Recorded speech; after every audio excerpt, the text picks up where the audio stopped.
vers la vallée des roses. Elle pensa que c'était le jardinier, Jean 20,15.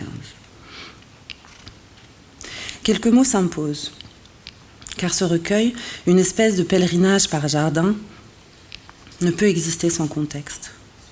C'est-à-dire que des poèmes ne sauraient paraître alors qu'un anéantissement a lieu en Palestine, sans y faire référence ou s'y enraciner.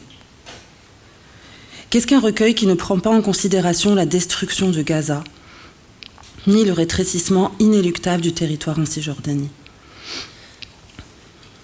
Pourtant, ces poèmes n'en parlent presque pas, et aucun n'émerge du moment historique présent. Dès lors, une mise au point est nécessaire.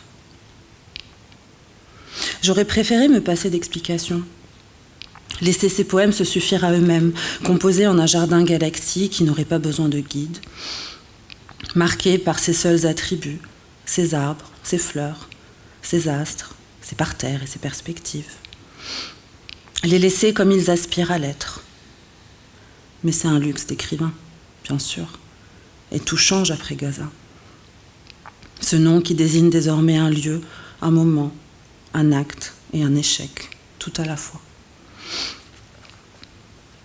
Les poèmes qui suivent ont été écrits sur une période de 2 ans, bien avant l'ouverture en octobre 2023 de cette séquence de désespoir qui elle-même augure le pire encore à venir. Ces textes errent, se baladent, font pèlerinage et quête. Ils sont sarha et safar, excursion et voyage, promenade et aventure. Ils parlent de 1000 choses, mais leur cœur, leur centre, la chose battante en leur milieu, c'est la région de Bethléem. Bethléem, ma ville, est en éclat partout. Elle irrigue et irradie. Reflet de fleurs et de vers dans chaque localité réelle, imaginaire, ou plus exactement, quelque part entre les deux, à la frontière crépusculaire qui fait l'interface entre ces deux mondes. Le titre du premier poème, en arabe, le haut du jardin, désigne un lieu dit à El-Azariya, derrière la tombe de Lazare. C'est là que se trouve l'un des centres millénaires, c'est là que se trouve l'un des centres militaires où je dois renouveler mes papiers auprès de l'occupation. Une épreuve administrative banale mais violente, à la fois universelle et profondément palestinienne, car elle constitue la colonne vertébrale de l'apartheid, fondée avant tout sur le contrôle bureaucratique. Il est doux et drôle que ce lieu terrible soit situé près de cet autre, au nom évocateur et sans référent apparent. Où est ce jardin? Je ne sais pas. El-Azariya est une ville chaotique, plaque tournante de plus d'un commerce douteux. À Ras el-Bustan, il y a un mur, des poubelles et des chiens errants. La dernière fois que je me suis évadée à la faveur de ce nom, j'ai imaginé que Ras el-Bustan était le sommet de l'unique, primordial jardin. Et alors, l'expérience a été davantage une échappée qu'un asservissement. Le haut du jardin est là où se fait la jonction entre la brutalité et le rêve. Et pourtant, le poème qui porte ce nom n'est pas une allégorie de ce moment administratif. Je sais qu'on pourrait le lire ainsi, mais il n'a rien à voir avec lui. Il est essentiel pour moi que l'on sache qu'il n'a rien à voir avec lui, sinon mon évasion serait un échec. Voilà ce que permet un jardin. Mais c'est surtout le titre du recueil qui imprègne ce livre de Bethléem, qui articule l'enfermement et la libération, le dehors qu'on trouve dedans. Hortus conclusus, le jardin enclos, est le nom d'un couvent niché dans le village verdoyant et enchanté d'Artas. Administré par des sœurs, que j'imagine volontiers horticultrices, puisque leur domaine est utilisé pour la cultivation de fruits et de fleurs, il est installé dans une vallée proche de ce qu'on appelle abusivement les piscines de Salomon. L'expression « jardin enclos » est tirée du Cantique des Cantiques, a notamment informé les iconographes de l'Annonciation. C'est donc un thème marial, une représentation des lieux, des fruits et des fertilités paradoxales. de la retraite et des révélations angéliques. D'ailleurs, et sans surprise, on raconte que c'est à Arthas que Salomon aurait écrit le cantique. Arthas conjugue la pureté féconde mariale à l'érotisme mystique du grand chant d'amour. Tout ça à 20 minutes de chez moi. Car de manière plus matérielle, c'est aussi un lieu de Sarha. Enfants, nous allions, guidés par notre grand-mère, puis par notre oncle, explorer ce village et parfois gravir ses collines. En cette saison de Noël, nous avions prévu en famille de retourner une fois de plus sur les hauteurs de l'Ortus Conclusus. Mais les sœurs nous l'ont déconseillé. Les colons et les soldats rôdent autour du couvent et c'est désormais trop dangereux de s'y promener. L'Ortus, cette année, s'est retiré, avalonien de notre monde, et Arthas, dans sa vallée fertile, vit sous la menace permanente de la disparition. Je me souviens, ou je l'imagine, il fallait obtenir les clés des bonnes sœurs, puis ouvrir ce jardin, en poussant un portail alourdi par le lierre et recouvert de mousse. Avec comme une seule condition, cette entrée en enclos, nous avions accès à un monde insoupçonné. L'échange merveilleux, la transaction magique, était qu'il fallait consentir à entrer dans l'enclos, pénétrer dans la fermeture, la traverser et conquérir ses ombres et sa végétation pour, là-haut, au sommet, découvrir l'ouverture et le monde entier à ses pieds. Les collines et le désert, et la mer, toutes les mers qui encerclent ce pays, et le ciel, la planète à perte de vue.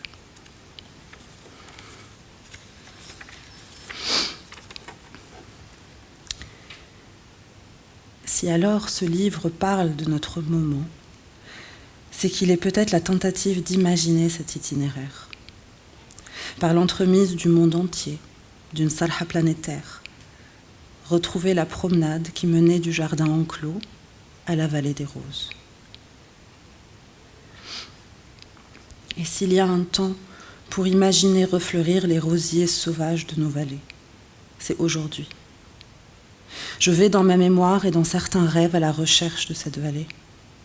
Dans la vraie vie, je scrute parfois l'horizon, quand je suis dans les hauteurs de Walaja ou de Crémisan, et que je perçois derrière la colonie de Guilo ce qui reste de Maliha, sous les autoroutes et les centres commerciaux. Tout a disparu, et ce qui reste aussi disparaîtra. Ainsi est l'histoire, et je ne me fais guère d'illusions. Mais je regarde les sinuosités du paysage, si palestinien, si planétaire. Je suis ces ondulations et ces courbes, j'évalue ces terrasses et ces vallées et me demande, par là, était-ce là où s'épanouissaient en profusion les roses sauvages ? Karim Qatan, Bethléem, le 29 décembre 2024.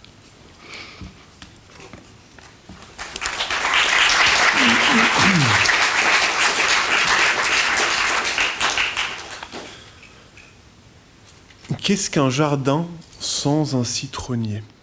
Gan Eden. Qu'est-ce qu'un jardin sans un citronnier ? Tu m'as posé la question comme si j'étais du genre à savoir, dire, affirmer ceci et cela. Si un jardin sans citronnier est quelque chose ou rien. Je soupçonne, en général, les choses d'être quelque chose plutôt que rien. Mais je ne sais rien des jardins et des citronniers, du rythme de la mousse, des palpitations des plantes, de la terre mouillée, nourricière ou pas, du pollen et des araignées qui tissent des toiles et des vers de terre et que sais-je. Car je ne sais pas ce qui délimite le jardin ou donne sa forme aux éclosions. Ce que je sais, en revanche, je ne sais pas grand-chose, même si parfois je parle avec certitude.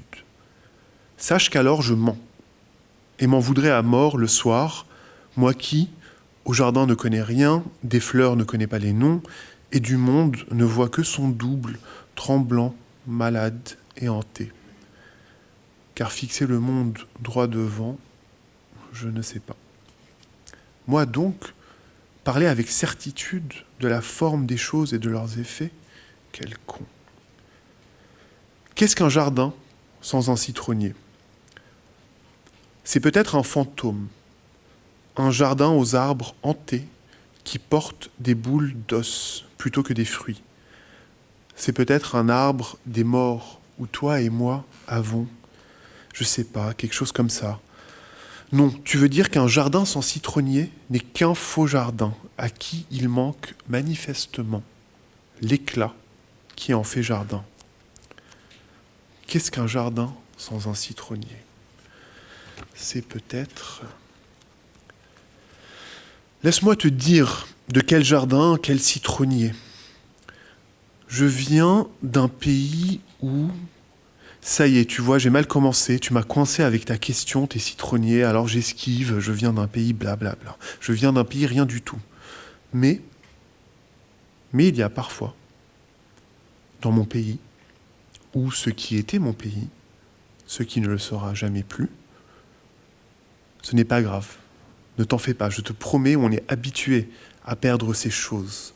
Ça vous semble tragique, mais vous avez toujours gardé vos jardins, chéri, vos histoires. Vous maniez avec grâce cet adverbe toujours. Mais nous, je t'assure, ça va. Je t'assure. Ce n'est pas grave s'il n'est jamais plus mon pays. Il y a, parfois, là-bas, des jardins comme ci, des jardins comme ça, dès que tu reconnaîtras, et des pas. Laisse-moi alors essayer de te décrire l'un de mes jardins, afin que je puisse me laisser aimer de toi.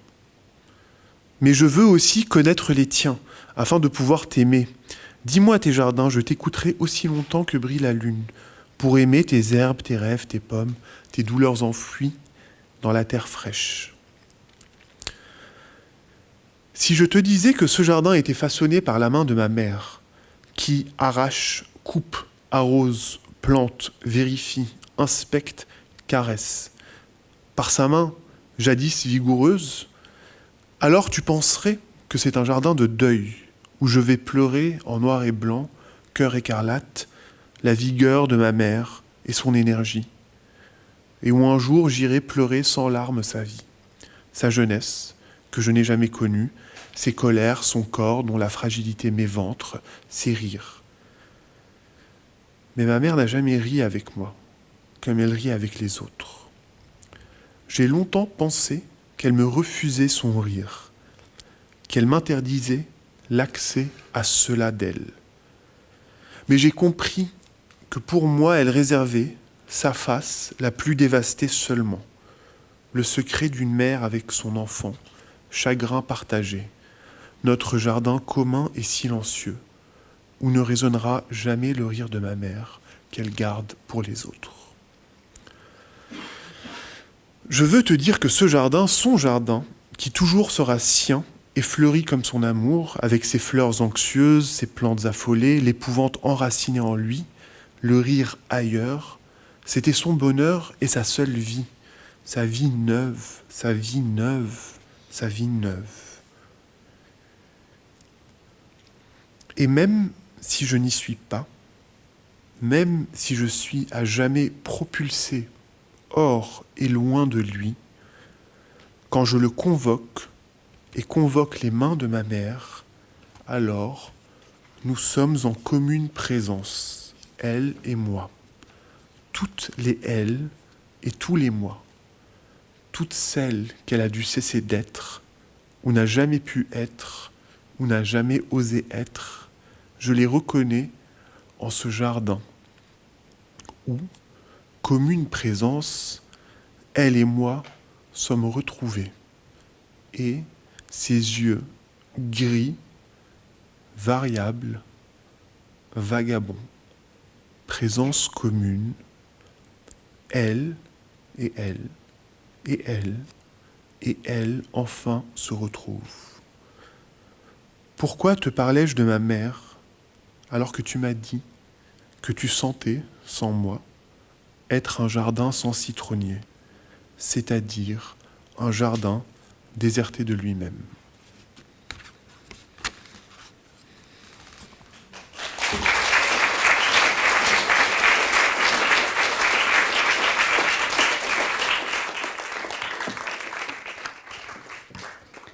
Bonsoir Kalim. Bonsoir Rim. Bonsoir à toutes et à tous. On ne voit pas très bien. Je vais te présenter quand même très très rapidement.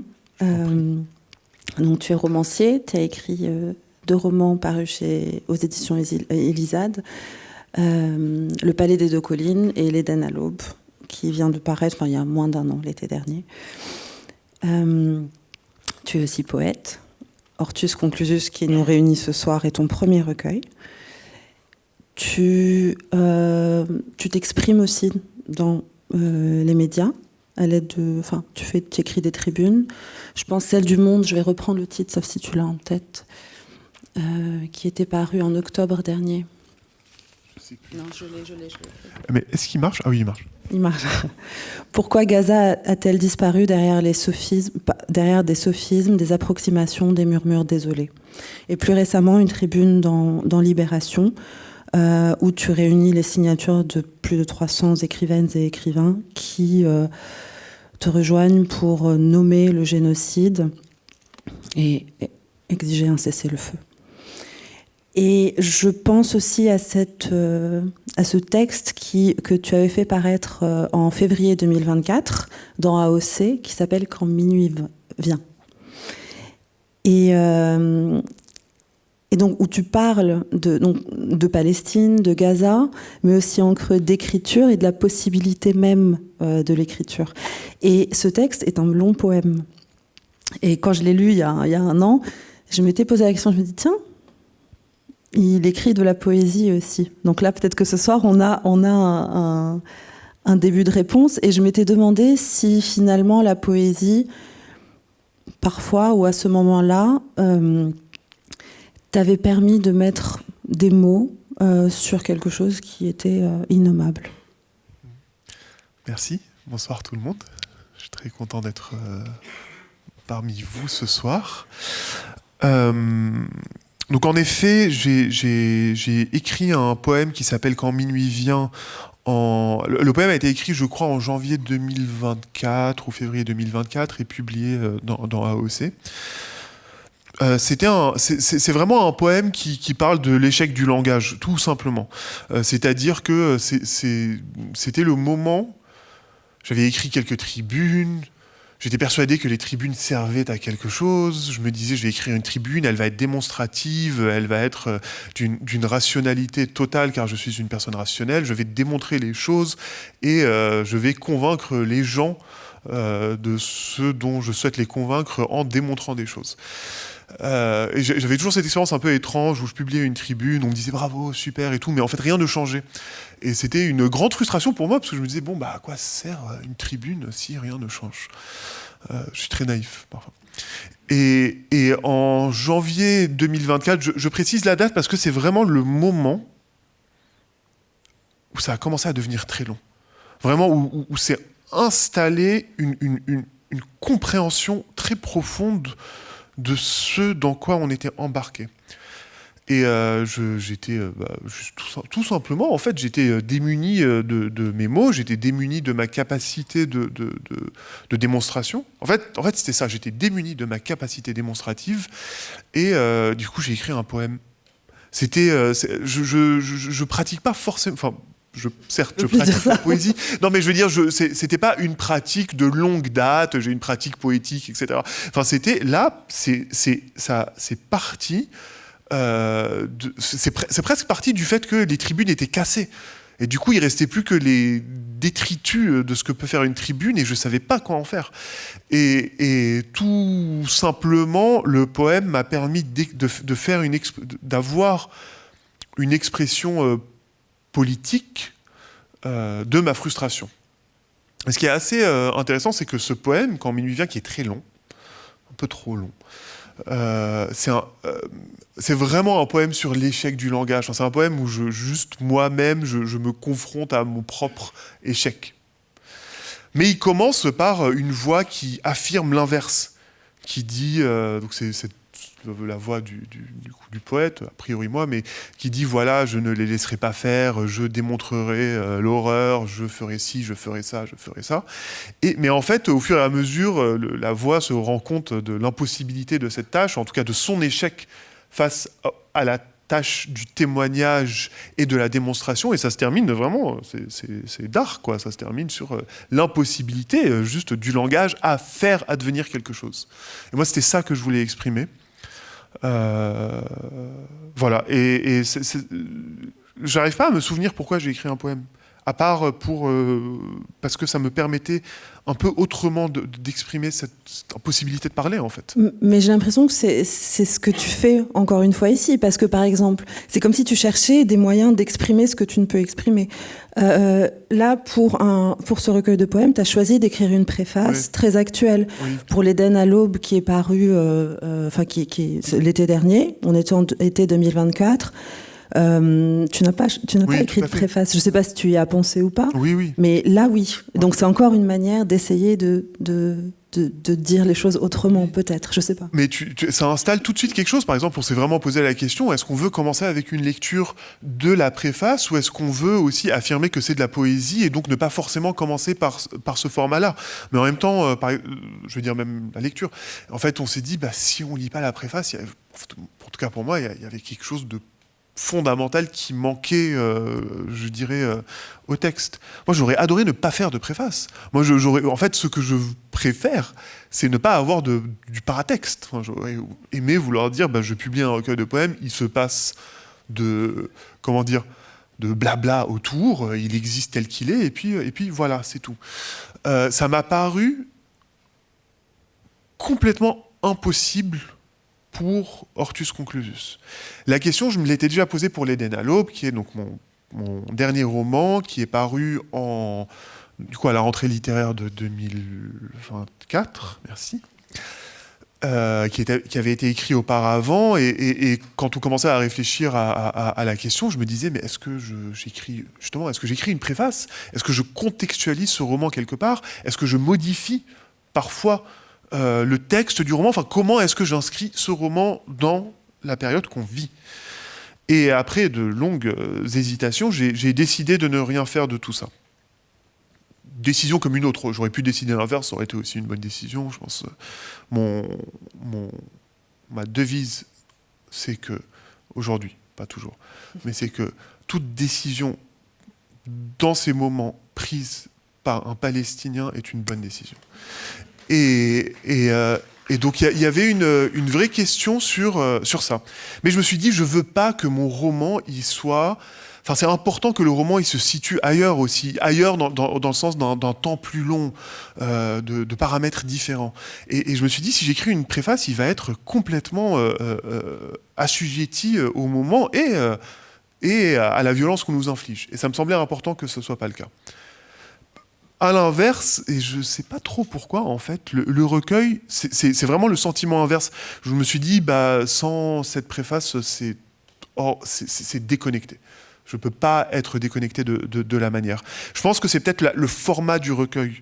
C'est-à-dire que comme on met ensemble plusieurs textes, j'avais quand même besoin d'un texte d'entrée qui juste adresse la situation. Alors, il l'adresse de façon oblique, quand même, je dirais. Mais sans ça, j'avais trop peur que ce soit flottant, en fait. Enfin, mais je ne sais pas pourquoi là, c'est le cas, et dans l'Éden, je ne le pensais pas. Ah, donc c'est... Je sais pas, mais okay. On gère chaque fois en fait. Mais ça fonctionne bien, je trouve. Et c'est peut-être le côté, justement, je ne veux pas dire intemporel de la poésie, mais alors que, surtout que ta poésie, elle est vraiment... Il y a un double mouvement tout le temps, n'est-ce pas, de quelque chose, d'une dimension très intemporelle justement, et quelque chose de très très ancré dans un quotidien, dans une terre. On va voir ça un petit peu tout à l'heure. Peut-être parle-nous quand même un petit peu, parce qu'on dit là on a eu un aperçu avec le jardin, un des jardins dont tu parles. Le recueil s'ouvre avec donc Ras el Bustan, donc On est vraiment en plein dans le jardin. Un jardin enchanté, un jardin où un prince est prisonnier. Et donc, dis-nous quelque chose de ce jardin où le poète, j'ai l'impression, est soumis à la configuration du jardin, configuration qui ne cesse de changer et d'être changée. Et donc ça crée un jardin où ça crée des jardins, à la fois très très concrets et pas du tout. Donc raconte-nous un petit peu ce va-et-vient dans tous ces jardins, dans toutes ces villes. Je pense que c'est quelque part, c'est mon tempérament, le concret et le très vaporeux.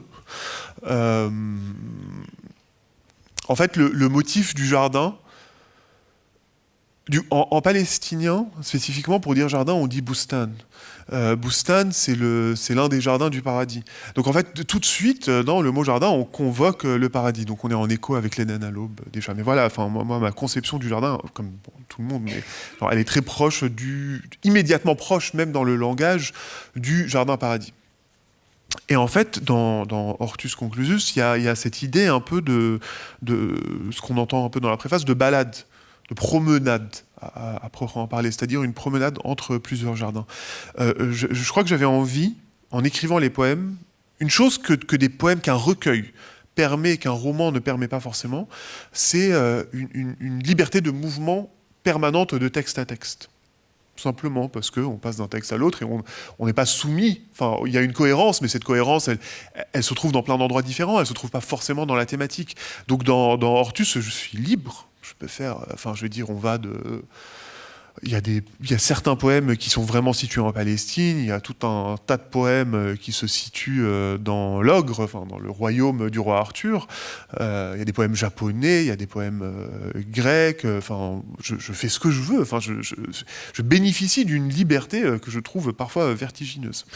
Et chacun de ces endroits est un jardin, c'est-à-dire une espèce de nature domestiquée.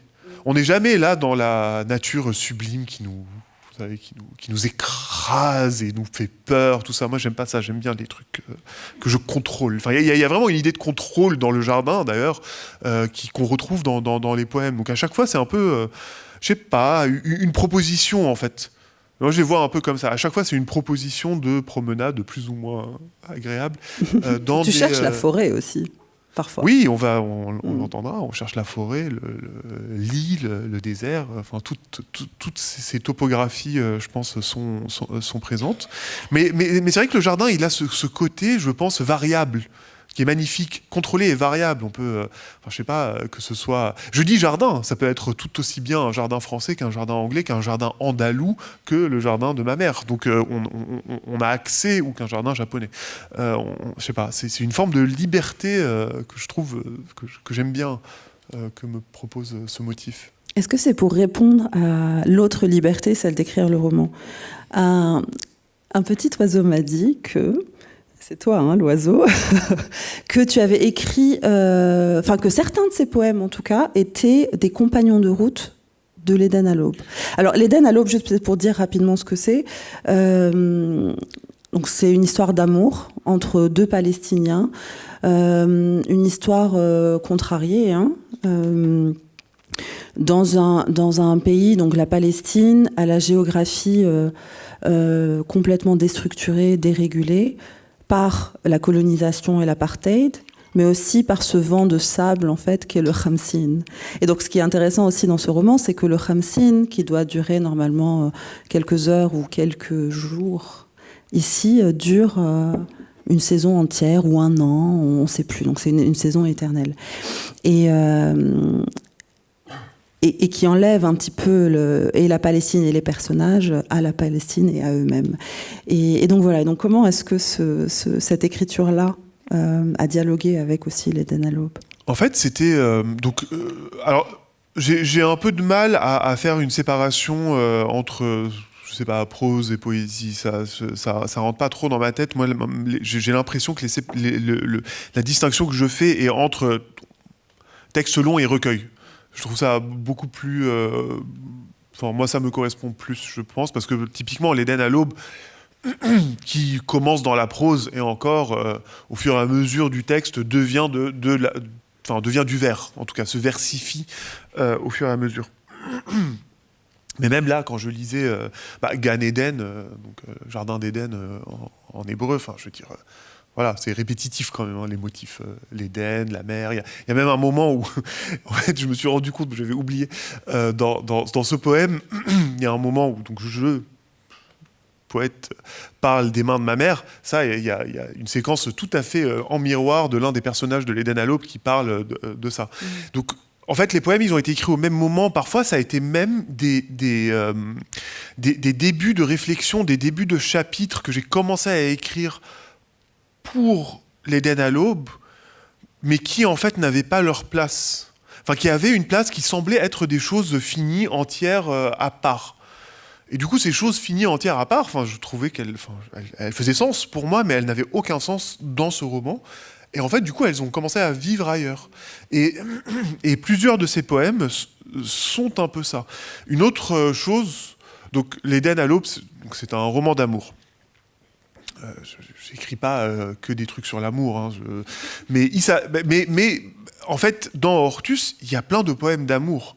Et souvent, les poèmes d'amour d'Hortus Conclusus sont en fait juste des résonances de ce moment-là où j'écrivais ce roman d'amour. Il y avait d'autres choses que j'avais envie de dire, d'autres angles que j'avais envie d'explorer, et en fait qu'on trouve dans Hortus. Et c'est vraiment des recueils en miroir, ou en écho. Le roman et le recueil sont en écho. Il y a des moments où ils se parlent, mais il y a vraiment des moments où c'est presque du. Je pense qu'on fait plus ça, mais genre on coupe le truc du film là. C'est le truc du montage. Il reste des bouts et ces bouts marchent tout seuls et du coup deviennent des poèmes. Et quand je dis ça, je veux pas dire qu'ils sont. Je veux pas dire que juste j'avais genre des fragments comme ça. Je me suis dit vas-y, tant qu'à faire. Ils avaient sens. Ils avaient sens en fait dans ce mode-là en fait. Et je me suis dit je vais les explorer sous la modalité du poème, du fragment, Oui, du fragment et de la forme parfois très dense et serrée, parfois éclatée. C'est-à-dire, tu prends beaucoup de liberté avec l'écriture et puis avec la forme. Et d'ailleurs, une chose, tous tes poèmes ont 2 titres. Oui. Pourquoi ? Parce que alors. Ça a été un long travail, une longue discussion avec mon éditeur, il n'aime pas du tout que je le nomme, mais avec François Ballot, ici présent, qui était... donc, tous ces poèmes, il y en avait beaucoup plus, d'ailleurs, c'était une série de poèmes qui a été écrite sur plusieurs années, et qui partait, parce que j'ai ce tropisme-là, elle partait à chaque fois d'un lieu réel, imaginaire, peu importe. Et dans je pense les premiers manuscrits que j'ai envoyés à François, c'était chaque... poème avait comme titre le lieu. Et c'est un peu... j'aime bien dire que ça fait un peu Carmen Sandiego. Je sais pas si vous voyez le jeu vidéo, genre où est Carmen Sandiego, genre on va dans tel endroit et il y a une petite séquence de jeu vidéo. Et je voulais pas, ça nous intéressait pas en fait ce truc un peu désinvolte du voyage. Faisons un poème sur tel endroit, écrivons un poème sur tel pays. Mais bon, il s'avère que c'est vraiment ancré dans des localités. Je veux dire, l'espace, le lieu, c'est très important pour moi. Et je voulais que ça transparaisse sans que ce soit trop évident. Et on a testé plein de trucs. À un moment, on a même pensé... C'était une chouette idée, mais je pense que ça aurait pas... On a pensé faire même une cartographie, peut-être à la fin. Bref, on a essayé plein de choses. Et au final, on est arrivé à un format que j'aime bien parce qu'il n'enferme pas le poème non plus. Ça reste... il garde un peu une forme de flou.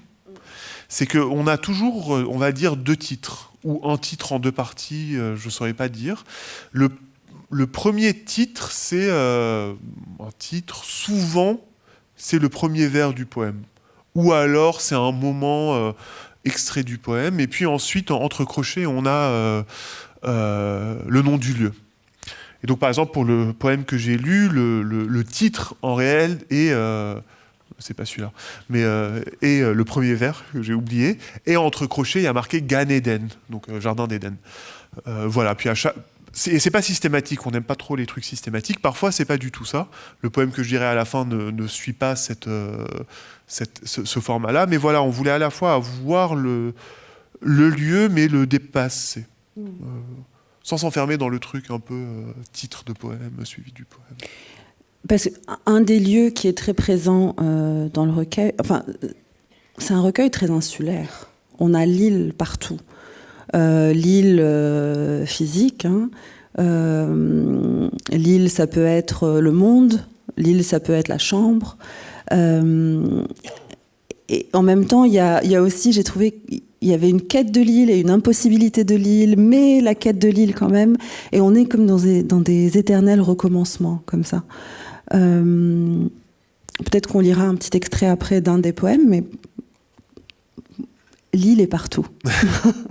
Oui, alors en plus, dans la vraie vie, j'aime pas les îles, ça me stresse. Dès que j'arrive dans une île, je pense à la montée des eaux et j'angoisse. Donc c'est marrant parce que beaucoup en fait, je le dis parce que beaucoup des espaces suggérés ici sont des espaces discursifs.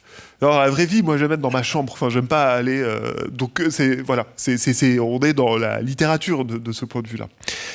L'île, c'est plein de choses. L'une des îles qui est toujours là, un peu en filigrane, parfois elle est mentionnée explicitement, comme dans la préface que tu as lue, parfois moins, c'est Avalon. Donc Avalon qui est à la fois l'île des magiciennes dans la légende arthurienne, d'une part, donc l'île du pouvoir magique, île éminemment féminine, mais aussi l'île où, blessé à mort, le roi Arthur va être protégé et guéri par les magiciennes jusqu'à son retour. Et donc c'est une île qui parle à la fois, disons, je sais pas, du pouvoir et de la disparition, du temps qui passe, des territoires qui disparaissent. Forcément, ça me parle. Et donc il y a ça dans l'île. Moi, voilà, Avalon, c'est une île qui a toujours été très importante pour moi, pour toutes sortes. Enfin, cette île imaginaire, voilà, m'a toujours beaucoup inspiré. Et là, elle s'incarne dans une variété d'îles. Il y a toujours ce truc, vous savez, même pour revenir un peu à une réalité palestinienne toute bête, enfin pas bête, mais qui est ce qu'elle est. Donc moi, je viens de Cisjordanie. La Cisjordanie, souvent, l'une des comparaisons qu'on fait pour expliquer comment la mobilité est impossible en Cisjordanie, c'est qu'on la compare à un archipel. Donc la Cisjordanie est archipélisée. Moi, je vais de Bethléem, pour aller de Bethléem à Ramallah, par exemple, puisqu'il y a une impossibilité quasi totale, c'est comme si je prenais un navire pour traverser une mer pour arriver là-bas. Donc le déplacement d'île en île, comme ça, il fait sens même au niveau de l'endroit où j'ai grandi, en fait, où j'ai grandi quelque part dans une île. J'ai grandi, moi, à Bethléem, enfermé. Alors, il y a l'enfermement, mais l'inverse, et je trouve ça toujours très fort qu'on puisse penser l'inverse, c'est j'ai grandi dans une île aussi, quelque part. Donc c'est vrai que ça revient, c'est un motif qui est très très présent. Toi du lac, moi des îles. Oui, c'est vrai, j'avais oublié qu'il y avait une île. Tu veux lire un extrait pour nous ? Oui, je peux. Alors ça, c'est l'un des poèmes arthuriens. Les poèmes arthuriens, j'avoue, c'est mon petit... c'est quelle page ? C'est mes petits kiffs, je les aime beaucoup, ça parle... Enfin, c'est vraiment... ça parle des choses que j'aime. Et donc, toi du lac... Moi des îles, 121 ? Non, 123. Ah oui, pardon. Donc, le titre étant « Toi du lac, moi des îles, château de joyeuse garde ». Je lis quoi ? Tu as un truc en tête ? Moi, je pensais partir d'ici. Ouais, très bien. Ça me va très bien. Il y a des jours où, te contemplant, je devinais pourquoi et comment ton corps provenait du lac, et dans ton premier sommeil, c'est comme si tu y retournais. Toi du lac, moi des îles. Savent-ils que désormais, ma soif de conquête serait de conquérir le monde entier, avec ses pays et ses fleurs et ses princesses et chevaliers, et arbres et maléfices et prisons et petits gris, et hameaux et chevaux et vergers et étoiles. Conquérir tout l'entier monde et ses merveilles seulement pour pouvoir te le donner. Que désormais c'est le monde en moi que je conquiers, ces îles lointaines et ces lacs enchantés, et mon âme, calibourne, pour te le donner. Que tu demandes merveille, et je donne merveille, sitôt et volontiers, si c'est ton plaisir. Savent-ils, mon ami, qu'on la nomma douloureuse, car elle était désertée de notre amour, et qu'on la nomme désormais joyeuse, car nous y sommes ensemble. Et savent-ils, mon beau frère, qu'elle demeurera joyeuse, car je gis ici, et tu reposes avec moi. Merci, je voulais que tu le lises un peu. Tu prends en charge quand même des thèmes, des motifs très chargés. Hein. On a les îles, j'aimerais qu'on parle de la ruine un petit peu aussi, qui est un peu partout. Et c'est toujours dans une recherche, dans une quête. En anglais, ça me vient belonging, unbelonging. J'ai ça, c'est appartenir, désappartenir, aller, revenir. Voilà. Ce double mouvement là que je vois en tout cas en lisant ce recueil. Comment est-ce que ça se traduit pour toi avec la ruine en fait? La ruine, c'est les fantômes. La ruine, c'est cet immeuble qu'on laisse à l'abandon. La ruine, c'est le manque et le désir amoureux. C'est tout ça à la fois. Oui. Alors la ruine, c'est toujours un peu compliqué d'écrire sur la ruine parce que c'est quand même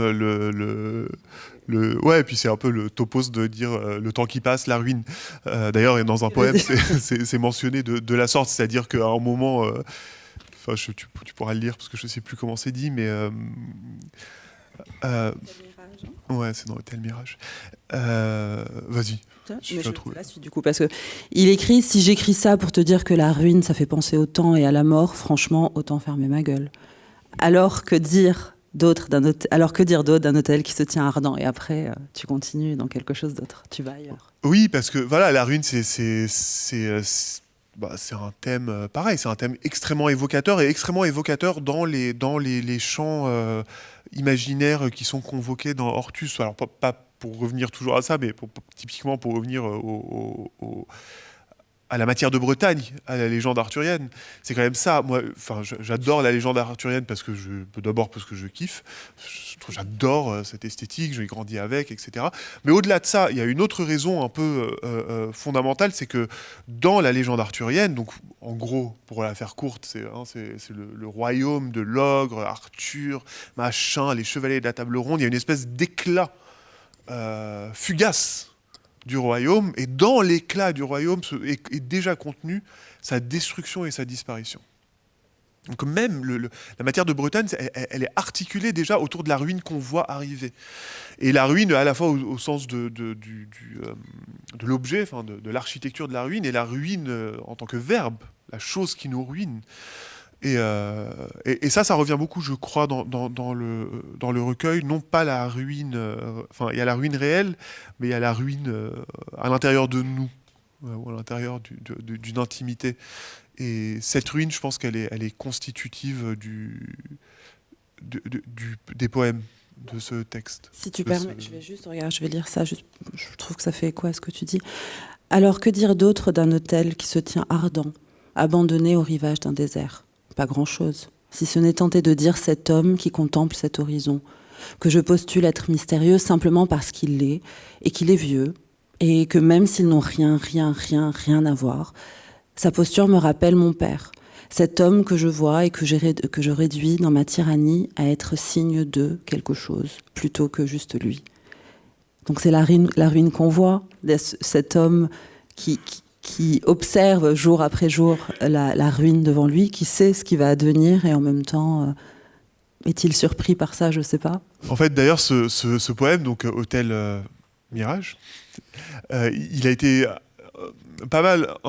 il a été complètement inspiré et écrit à un moment où j'ai eu la chance de visiter un hôtel abandonné, un hôtel de luxe abandonné en Tunisie, dans le désert, dans une oasis, qui était vraiment une espèce truc mais d'une grandeur totale, qui était l'hôtel où la dictature invitait toutes les stars, machin. C'est vraiment l'hôtel de la fête. Et il était donc complètement abandonné, laissé à l'abandon, brisé de partout. Et il y avait juste le vieux monsieur qui était le gardien et qui avait beaucoup de chiens et qui nous a fait visiter l'hôtel.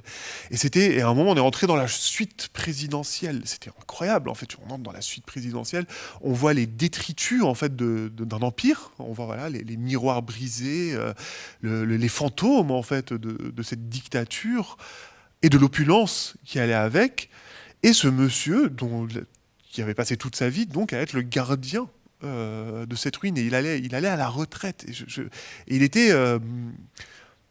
En fait, il était aussi fier d'être le dépositaire d'une histoire. C'est-à-dire que cette personne était la seule personne qui vraiment pouvait dire quelque chose de conséquent sur ce que cet hôtel voulait dire à un moment donné de l'histoire d'une petite ville et de la Tunisie, par exemple. Et voilà, ça a vraiment convoqué toutes ces questions. C'est beaucoup sur la disparition, en vrai, tout ça. Bah oui, complètement. Et puis sur la disparition et le rôle que le passé ou l'histoire ou le mythe ou la mystique a dans notre quotidien, finalement. Et ça, tu l'explores de 1000 manières différentes, merveilleuses dans ce livre. C'est-à-dire que c'est vraiment... tu creuses comme ça des chemins qui vont qui invoquent un peu la terre ancestrale, tout le passé, en même temps parfois tu en vois tout valser. Et donc avec des thèmes comme... des thèmes, j'aime pas parler de thèmes comme ça, mais c'est la grotte, par exemple. On a un poème assez étonnant dont le titre est Grotte du dieu cerf. Oui. Ça, tu peux en parler un petit peu? Il y a plusieurs grottes, en effet, dans le recueil. Il y a notamment, je crois, si je ne me trompe pas, 2 grottes. Une grotte dans un poème qui parle d'une sainte palestinienne, qui parle de Mariam Bawardi. Je crois que, oui, le début, elle est dans une grotte. Et Glastonbury Tor. Alors, Glastonbury Tor, c'est un poème... alors, on est à la périphérie de l'Arthurien. On n'est pas directement dedans, mais juste à côté. C'était une chose sur laquelle j'avais toujours voulu écrire, qui a toujours été très importante pour moi, juste au niveau égoïste, quoi, enfin personnel. Une partie de ma vie ado, à Bethléem, pendant l'intifada, j'ai trouvé un livre de Wicca et j'ai commencé à pratiquer le Wicca. Et ça m'a, c'est cette recréation de religion païenne, celtique.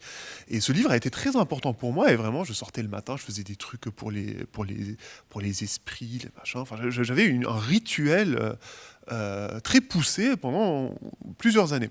Je pense qu'il m'a beaucoup permis de réimaginer, je sais pas, de me sauver du quotidien de la deuxième intifada, entre autres. Et beaucoup plus tard, après j'ai arrêté d'être Wicca. J'aurais pu continuer, mais en fait il faut avoir des couvents et tout, et j'étais seul, donc c'est un peu bizarre. Donc c'est vraiment pour ça. Donc si quelqu'un veut fonder un couvent. Donc c'est un truc voilà, qui est passé plus tard. Et un jour adulte, quand on est adulte, tout d'un coup, parfois, il se passe une chose extraordinaire, c'est on l'oublie, mais on peut faire plaisir à l'enfant qu'on est. Et un jour, je me suis dit, donc le haut lieu du Wicca, c'est Glastonbury, qui d'ailleurs est le lieu où, dit-on, se trouvait l'île d'Avalon. Et Glastonbury, il y a le grand temple de la déesse, etc. Et un jour, je me suis dit, mec... fais plaisir à petit Karim, va à Glastonbury, va en pèlerinage dans cet endroit. Et je suis allé là-bas, je suis resté chez une druidesse pendant 3 jours. C'était incroyable, c'était avant le Covid, parce que je pense que Glastonbury, après Covid, ça a dû, je sais pas, ça a dû changer. Mais donc c'est une ville qui est quand même articulée, entre autres choses, autour du culte de la déesse. C'est incroyable. Et j'avais passé 3-4 jours qui ont été hyper importants pour moi. Vraiment ce truc où je me suis dit, voilà, tu prends au sérieux tes croyances. Pas évident. tout en les remettant à leur place, quoi. Enfin, je veux dire, le marché de Glastonbury Tor, c'était l'un des endroits les plus incroyables de la Terre, parce que c'est vraiment, je l'oublierai jamais, donc il y a le poissonnier, le maraîcher, machin, et il y a le mec qui vend des baguettes magiques. Et genre, il y a des petites vieilles qui regardent les baguettes, qui les soupèsent, qui les comparent. Enfin, c'était vraiment extraordinaire. Même sur la force de la fiction, enfin, je veux dire, c'est incroyable. Je suis dans un endroit où on croit ce que j'ai pu croire en tant qu'adolescent. Enfin, c'était très beau. Bref, du coup, Glastonbury Tor, il parle de ça. Et l'un des moments fondamentaux, mais vraiment même pour je sais pas, pour mon écriture à Glastonbury, c'était qu'il y avait une grotte qui était sous la grande colline de Glastonbury. Et en fait, on entrait dans cette grotte et il y avait des portails pour invoquer les fées, etc. Et il y avait deux grands bassins d'eau dans lesquels on était censé se baigner pour, je sais pas, je sais même plus pourquoi, mais bon, ça avait visiblement un effet mystique. Et je suis arrivé, je voulais me baigner, mais encore une fois, je ne suis pas très aventureux, donc j'ai commencé à regarder l'eau, je me suis dit, putain, ça doit pas être hyper propre, je sais pas, et du coup, je me suis pas... Et en fait, je me suis jamais baigné dans cette eau, je suis allé jusqu'à Glastonbury, je suis arrivé jusqu'au bassin, j'ai regardé le bassin, j'ai contemplé le bassin, et je me suis dit, peut-être que je vais avoir genre des puces, et du coup, je suis reparti. Et ça veut dire plein de choses sur pourquoi on écrit, je trouve. Et en fait, Glastonbury Tor, il parle de ça. Enfin, on va jusqu'à la grotte et puis, je sais pas, le réel nous rattrape et on va pas jusqu'au bout de ses croyances. Hein. Et le poème, il est vachement sur ça. Ouais, absolument. Et donc, dis-nous un mot sur le processus d'écriture de ce poème. Quelque chose d'un peu... Parce que le titre interroge quand même. Hein. C'est-à-dire quand au premier abord, si on n'est pas latiniste, a priori, on ne connaît pas. Parce que là, tu nous parles de différentes histoires. Donc, on a l'enfance, on a l'histoire, on a vraiment beaucoup, beaucoup de choses. Quel a été ton processus, donc très concrètement, pour écrire le recueil. Alors, je dois dire un truc quand même sur Hortus par rapport à Éden à l'aube, donc le roman. Éden à l'aube, je sais en parler maintenant. Je sais dire des choses dessus, je pense que j'ai un propos articulé quand même, un peu pas rodé, mais pas loin quand même. Je sais ce que je veux dire. Parce que c'est un roman, je pense. Le recueil, la liberté qu'il m'a offert, et du coup, en contrepartie, la difficulté que j'ai, c'est que j'ai toujours du mal à en parler. Je sais pourquoi c'est un tout, moi. Mais j'ai du mal à le verbaliser. Et donc Hortus, à la base, avant même de s'appeler Hortus, c'était cette série, à la base, je crois qu'il y avait peut-être 50 poèmes écrits sur ces 2-3 ans, qui était un moment un peu de fièvre d'écriture de poèmes. Donc voilà, j'ai eu accès à ça, j'ai écrit des poèmes, la forme m'a semblé répondre à ce moment, et donc je me suis retrouvé avec tous ces poèmes où clairement le jardin était le motif. C'était évident. Je ne l'avais pas pensé, j'avais rien pensé. Moi, quand j'écrivais les poèmes, je me disais pas, non seulement je me disais pas que j'allais publier en faire un recueil, mais en plus je me considère pas particulièrement comme poète. Et du coup, je sais pas, j'avais pas pensé plus que ça. Et à un moment, voilà, j'étais face à tous ces poèmes qui revenaient systématiquement sur le jardin d'une manière et d'une autre. Et là, j'ai commencé à le composer. C'était chouette en fait, c'est après, une fois qu'on a tout, là on peut commencer à composer. La composition a continué évidemment avec François, parce qu'un livre se fait, pour moi en tout cas, se fait avec son éditeur en fait. En fait, Hortus est devenu lui-même quand j'ai commencé les conversations avec François. Il aurait été autre chose ailleurs.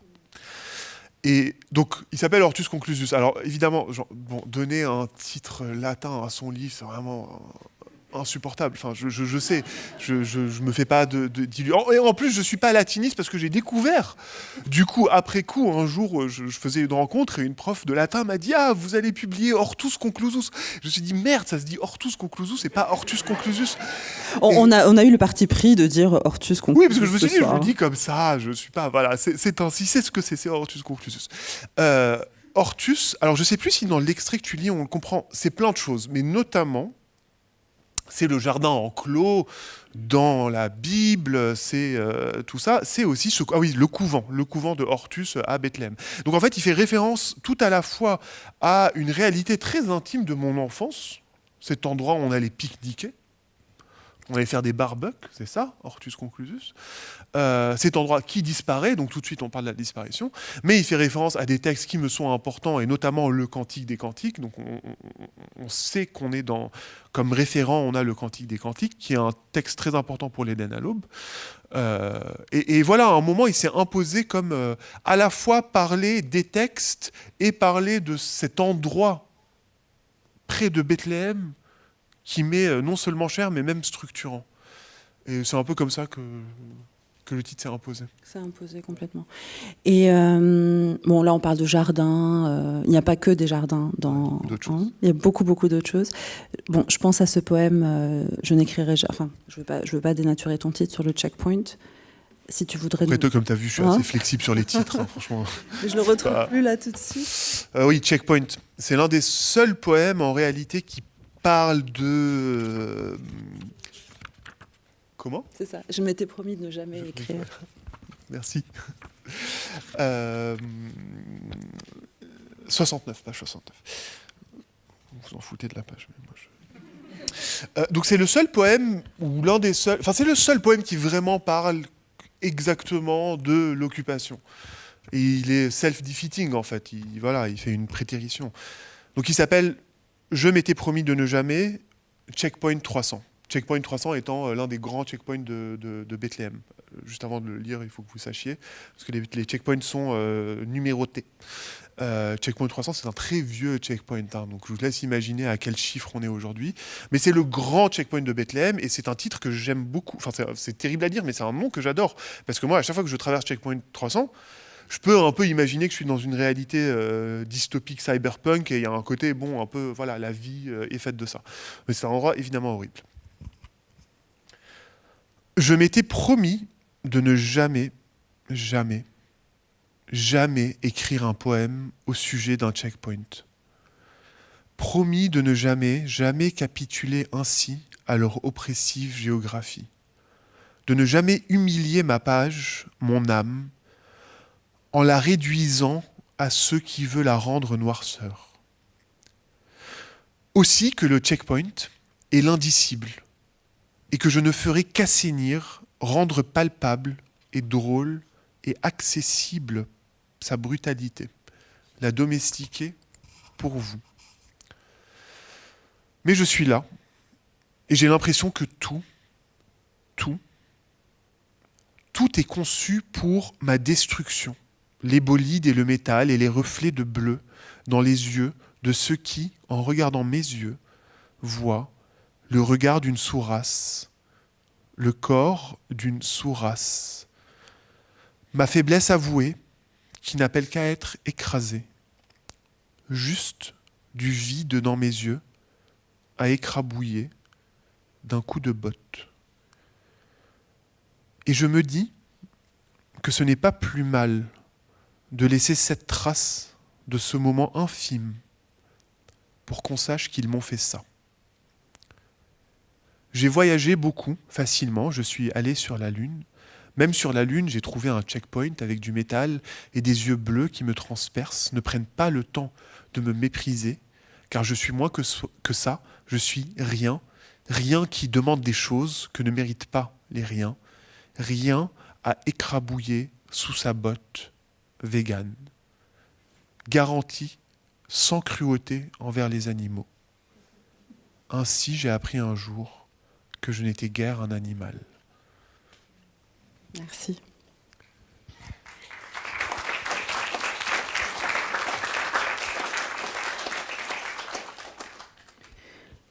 On a des poèmes courts comme ça dans le recueil, des poèmes plus longs dont tu vas nous lire un, je pense, et qui nous emmènent. Donc ouais, il faut. Je te fais beaucoup lire. Je crois, oui. Il est 20h10.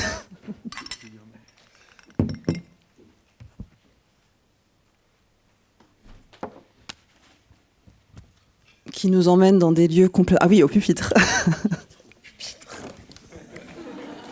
Au pupitre. Du coup, je vais voir.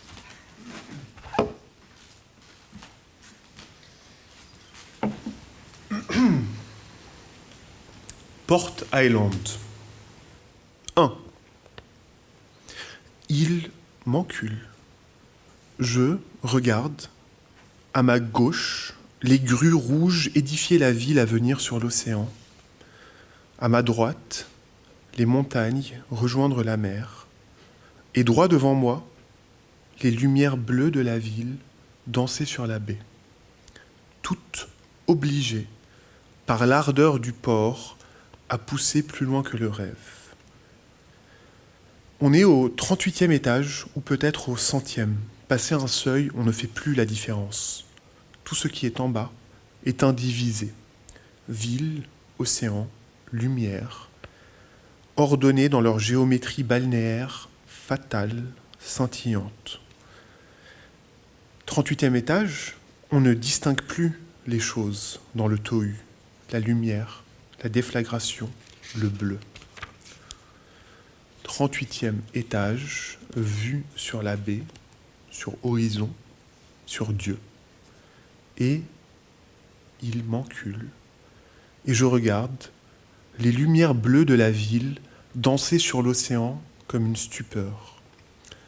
Et je me dis que, c'est une pensée stupide, mais qui mérite d'exister, je suis les lumières, toutes, de la ville qui dansent sur l'océan. Là-bas, au loin, sur ce Pacifique, qui m'est la chose la plus étrangère du monde. Ce bleu qui danse, c'est mon âme qui affleure. 2. Dans la forêt, c'était il y a 2 jours, je ne savais plus où était mon âme. La forêt était trop vieille pour que je l'aime, et j'ai mis mes écouteurs pour me prémunir des arbres et des choses que je ne vois pas, en ce sanctuaire des invisibles. Je fais semblant, là où bat le cœur de la forêt, de n'entendre rien, de ne voir rien, de n'être pas là. Je marche parce que j'ai peur. Je suis venu ici pour être délogé du monde, mais voilà que la forêt me renie, me pénètre d'un froid fantomatique en plein soleil, me somme de sortir, m'expulse de ces mystères, déclare que je n'ai pas ma place ici. 3. Néanmoins, nous venons, si je devais le caractériser, lui comme moi, de pays qui flirtent avec la destruction. Néanmoins, nos destructions ne sont pas mutuellement intelligibles. Néanmoins, il m'encule au 30 000e étage d'une tour qui perfore le firmament. Parce que là-haut, c'est plus sûr qu'en bas. Ça, lui comme moi, nous le savons. 4. Je n'aime ni le voyage ni la vie du corps. Je préfère qu'on m'encule au 30 000e étage d'une tour qui troue le ciel de ses 1000 milliards de langues, de chambres, de couloirs, de circuits électriques, de conduits d'aération, de chutes et de poubelles, de tuyaux et d'égouts et d'ascenseurs. Et être ainsi, baigné de roses, face à un océan dont je me moque, car il est si bas, et moi si haut. Moi, baigné de roses et à peine nu, juste assez pour me faire enculer, au 30 000e étage d'une tour. Il se vengera un jour, l'océan de moi. 5. Je suis ici parce que la ville s'est refusée à moi. À chaque recoin, elle s'est soustraite, s'est pervertie, s'est fermée, afin que je ne puisse rien saisir de ces arcanes. Alors, je l'ai refusé en retour, suis monté au 1000 millième étage. 6. Le soleil s'est couché. J'aurais dû, vous décrire le ciel devenu rose, poudroyant, et les immeubles flamboyés d'orange et de rouge comme des colonies martiennes, la baie incendiée de couleurs dont je ne connais pas les noms, mais je n'ai rien à vous dire sur ça que vous n'imaginez déjà. La mégalopole, peinte pastel, vous connaissez. Elle est une béatitude merveilleuse, balnéaire, galactique. 7. Ici, là où je surplombe la baie, la forêt n'est qu'une aberration. Elle n'a jamais existé. Il n'y a jamais eu de forêt. Il n'y a eu pour toujours que des îles artificielles sur lesquelles sont sises des tours, au sein desquelles sont imbriquées des pièces, dans lesquelles des humains se font enculer. La forêt ne fut qu'un mauvais rêve, un mensonge concocté par le vrai monde. 8. Le soleil se couche. Je dois, vous décrire le ciel qui rougeoie, les flamboiements de propane qui illuminent la nuit venant, la ville qui se désavoue pour laisser s'ériger, seule et robotique, un continent antique. Et la nuit, abattue sur nous tel un corbeau, la baie incendiée par le propane, la gasoline. 1000 feux anciens pour une déesse au nom informulable. La terre d'après devenue terre d'avant. Et désormais, la ville se laisse dessiner. C'est son fantôme qui apparaît. Il n'y a jamais eu de ville, il n'y a eu que ce tracé néon d'un artifice et ce souvenir fluo d'une forêt mensonge. Quand il me fait mal, je me dis que ce sont là les premiers symptômes de mon devenir Dieu du ciel et des néons. Moi, Dieu, ici dans mon tout pouvoir. 9. Je suis un professionnel de l'échappée belle. Je pars comme partent toujours mes ancêtres. C'est marrant de penser à ses ancêtres comme ça, à quatre pattes, à peine nus, et de se demander ce que eux penseraient de moi là. 10 générations qu'on trime et qu'on en chie et qu'on se casse le cul et la tête et le dos et qu'on se courbe et qu'on pleure et qu'on nous viole, qu'on nous égorge et qu'on nous étrangle et nous humilie et nous étouffe et nous mitraille. 10 générations. Tout ça au nom de la perpétuation de l'espèce, de l'ordonnance de notre survie. Et tout ça, toutes nos vies sacrifiées, pour qu'il aille se faire tringler à l'autre bout de la planète, par-delà les pôles, pour qu'il aille se faire démonter au-dessus des étoiles. Il serait jaloux, au fond, de mes possibles, de la baie à la lumière chorégraphiée, par ma volonté, des forêts qui murmurent, des grues et du propane qui jaillissent vers le ciel, et de l'avènement, face à moi, du monde futur. Jaloux de mes possibles, les ancêtres. Car les ancêtres, c'est de la merde. 10. La terre ici se tord, se ment, ce kaléidoscope se rétracte, me laisse stupide et interdit. Je l'emmerde, la terre rétive, et l'océan insondable aussi, je l'emmerde. Et je vais de la nuit à la nuit, par-delà la ligne du jour, et je les emmerde aussi, la nuit, le jour. 11. Dès que j'ai posé un pied, puis l'autre, sur cette île artificielle, ce mensonge tectonique, sol absolu, édifice de notre devenir Dieu, demeure de mon idéal, j'ai senti dans ma maison, c'est-à-dire au sud de mes reins ou au nord de mes orifices, mon âme se donner à elle-même en sa plénitude.